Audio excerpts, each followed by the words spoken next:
يا رجالة النهاردة ورانا بطولة الجمهورية، رايحين نلعب أنا وإسماعيل إن شاء الله. وكده كده احنا كنت عامل دايت بقالي بتاع 5 أيام ولا حاجة عشان بطولة فري فيت إن شاء الله نازلها، فأنا كده كده ماسك دايت فمش هحمل عشان فري فيت كمان أسبوع، فهلعبها من غير ما أحمل. تمام، وسحبنا مية خفافة كده خالص، فخليكم معايا لغاية الفلوج لغاية الآخر عشان تشوفوا هنعمل ايه. وهنا كان الوقت اللي المفروض هوزن فيه، وزنت طلعت على الميزان 83 بالظبط. والنهاردة استلمت الشهادة بتاعت القاهرة والميدالية بتاعت القاهرة الحمد لله. الأول إسماعيل هيوزن، إسماعيل وزن العب بتاعت 95، وقعدنا ريحنا شوية.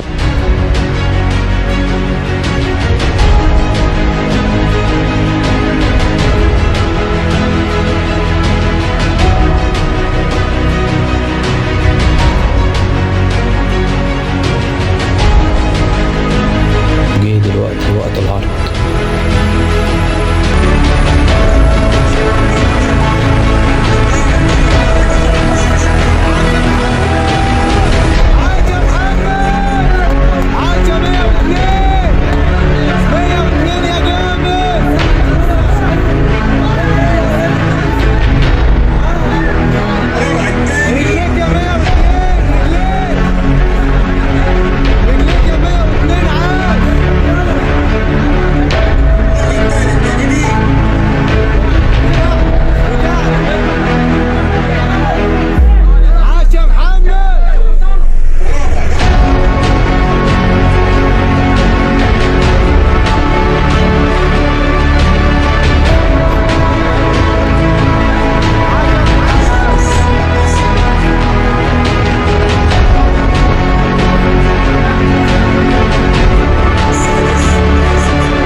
رجليك يا 102.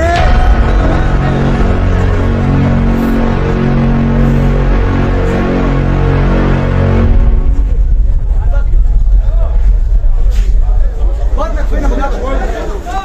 اسم رجلك يا سكن. مجرد رجلك يا مجرد. رجلك يا سكن. 98. المجموعة دي تيجي هنا عند كابتن مجدي لاين واحد. لسه مروح يا رجالة ولسه واخد دش. آخر حاجة في فلوج النهاردة لازم أصلي ركعتين شكر لله على النعم الكبيرة اللي هو ادهاني. كل ده بتوفيق ربنا، لولا ربنا هو اللي خلاني اجتهد واعمل، لولا ربنا ما كنتش وصلت لكل اللي انا فيه ده.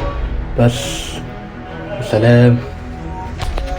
واسماعيل لاعب برضو ميزان 95 كيلو، يا اول يا تاني، لسه ما تحددش، النتيجة هتطلع بعد اسبوع عشان كان في جدال ما بينه وبين التاني، فلسه ما تحددش. لكن انا عملت اول جمهورية الحمد لله. بس وده كان فلوج النهاردة. برامج المخصصة سايب لك رقمي تحت في الوصف. وبس كان معاكم بيج محمد صاحب ال 18 سنة.